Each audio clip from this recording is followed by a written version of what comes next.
วิสมัครcá đời cái đây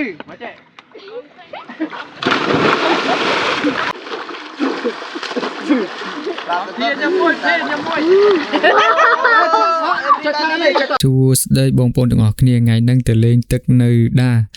អ្នកដែលនៅតំបន់នេះតំបន់ខាងស្រុកភូមិខ្ញុំខាងឃុំកវ៉ាឃុំបាក់ស្នាអីហ្នឹងប្រហែលជាស្គាល់ទេទឹកដានេះនិយាយរួមតាំងពីកាយមកខ្ញុំមកខាន់ទៅកន្លែងនេះយូរណាស់ហើយកន្លែងនេះស្ទើរតែកន្លែងខ្ញុំឃ្វាគោនេះស្ទើរតែព្រៃអាចមកនេះហើយតាមពីកាយមក10ឆ្នាំខ្ញុំតែទៅទេទឹមលើកនេះទេហើយដំបូងនេះរៀបចំតកងរៀបចំដឹកអ្នកទៅលេងទឹកហើយនឹមទៅច្រើនដែរ 4-10 នាក់ហើយជិះម៉ូតូលម៉ោហើយនឹងឡានទីទៅមុនបាត់ហើយឡានហ្នឹងហើយខ្ញុំជិះម៉ូតូនេះជុំជាដៃគូដៃកង់មកផែនដីមានតែ2នាក់នេះអញ្ចឹងនេះអូនេះនិយាយហួរដល់មកដល់តស្បាយហឹកជីស្រួលមួយមកថ្លៃឡាយហ្នឹងខាងសិលទឹកហឹកស្បាយមក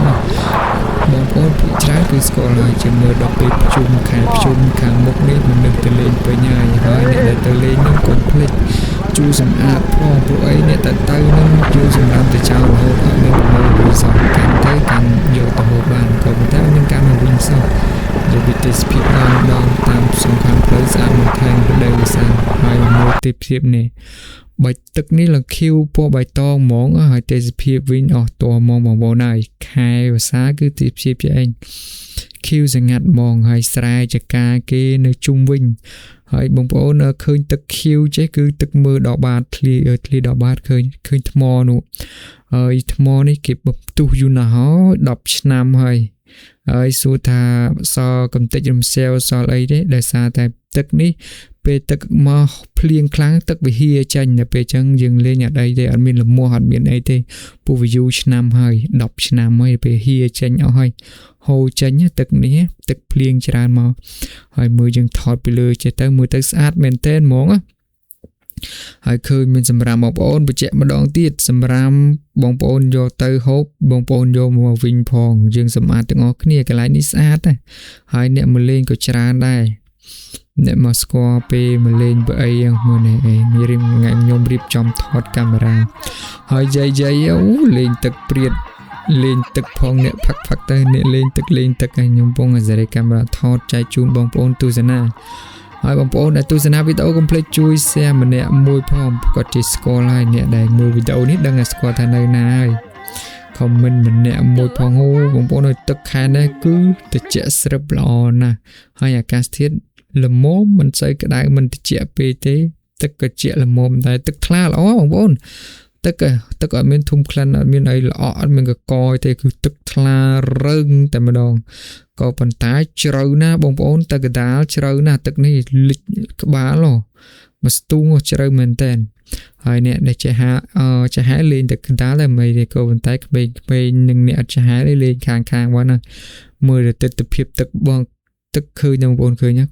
ឆ្លោះដល់ថ្មខាងក្រៅហ្មងពូវាថ្លាជ្រៅហ្មងនេះទិដ្ឋភាពចាប់ប្លង់ពីលើស្អាតណាស់បងប្អូនហើយបើមានមនុស្សទៅលេងច្រើនវិញសប្បាយមិនបាច់ទេនេះកន្លែងនេះអ្នកទៅលេងគឺអត់ដាច់ទេទៅរហូតចេញចូលនៅតំបន់ថ្មដាសិតតែតំបន់កន្លែងខ្ញុំឃ្វាគួរនេះប្លុកខ្ញុំហើយមើលសម្រាមអូអ្នកមុនទៅលេងអត់យកសម្រាប់មកវិញទេបោះចោលសូមមេត្តាសម្អាតផងបងប្អូនហើយគ្មានអ្នកជួយសម្អាតក្រៅពីយើងនឹងទេយើងយកសម្រាប់ទៅគ្រាន់ដាក់វិចទៅមកពួកខ្ញុំវិញអត់ទេពួកខ្ញុំទៅលាប់ឲ្យទៅកន្លែងណាសម្រាប់ឲ្យយកទៅហូបហើយគឺប្រមូលមកវិញអស់អត់មានបោះចោលមានផ្ដេសផ្ដាសទេគឺសម្អាតឲ្យស្អាតហ្មងនេះទឹកកដោវាលេងទឹកវាយឡើងថ្លាល្អហើយអ្នកអង្គុយផឹកក៏អង្គុយផឹកហើយផឹកហើយយើងប្រមូលសម្រាប់នោះយកមកបោះចោលនៅផ្ទះយើងមកដុតចោលនៅផ្ទះហើយមានបោះចោលទេហើយយើងក៏ប្រមូលសម្រាប់ពីក្នុងទឹកមករើចេញមកពីក្នុងទឹកមកដែរអត់មានទឹកចោលផ្ដេសផ្ដាសទេហើយណែមើល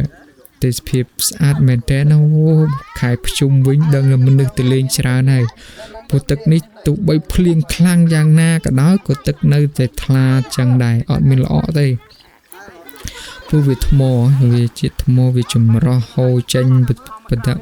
ហូរចេញផងអីផងទឹកថ្លាខូបប្រាំងខូបភាសាមកទឹកនេះអរិញណាទឹកខូបប្រាំងខូបភាសាមកដៅនេះពួកអីវាជ្រៅខែប្រាំងក៏នៅលេងបានខែភាសាក៏នៅលេងបានទឹកគឺ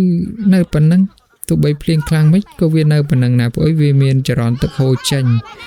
នៅប៉ុណ្ណឹងទោះភ្លៀងខ្លាំងក៏ណាក៏ដោយអ្នកលេងនោះក៏អរគុណបងប្អូនសម្រាប់ការទស្សនាកុំភ្លេចជួយ share វីដេអូម្នាក់មួយផងជួបគ្នានៅវីដេអូក្រោយហើយអត់ទាន់ចប់ទេកុំទាន់ទៅណាហើយមួយលេងទឹកក្មេងៗនេះសិតតែចេះហែទឹកណាឃើញទូចឹងឯងតែហែទឹកសាហាវនេះបើអីលេងទឹករហូតដែរក្មេងៗនេះទាទៅលេងរហូតក្មេងៗញ៉ាំបានលេងទឹកហើយខ្ញុំខានហែទឹក10ឆ្នាំហើយតែហែទឹកទេតាំងពីលេងឃ្វាគោមកលេងបានលេងទឹកហ្មងនិយាយរួមតាមពីឈប់ឃ្វាគោហើយតាមអស់នេះគឺសិតតែកន្លែងដែលខ្ញុំឃ្វាគោកាលពី15ឆ្នាំមុនយូរដែរហើយ15ឆ្នាំឥឡូវគេក្រុមហ៊ុនគេកោះគេផ្ទុះយកថ្មខ្លាចជាអាងទឹកលេងទឹកអោបជាបរិបទនេះមកយាយឡើងយាយឡើងនេះអស់ប្រហែលកំប៉ុងហើយឡើងហើយនឹងអ្នកមេច្វាំងហើយ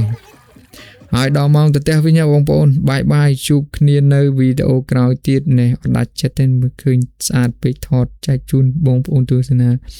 ហើយថ្មនេះប្រហែលជាគេបំទុះយកទៀតក៏ប៉ុន្តែគេបំទុះតាមដំណាក់កាលគេផ្ទុះកន្លែងនេះកន្លែងនោះ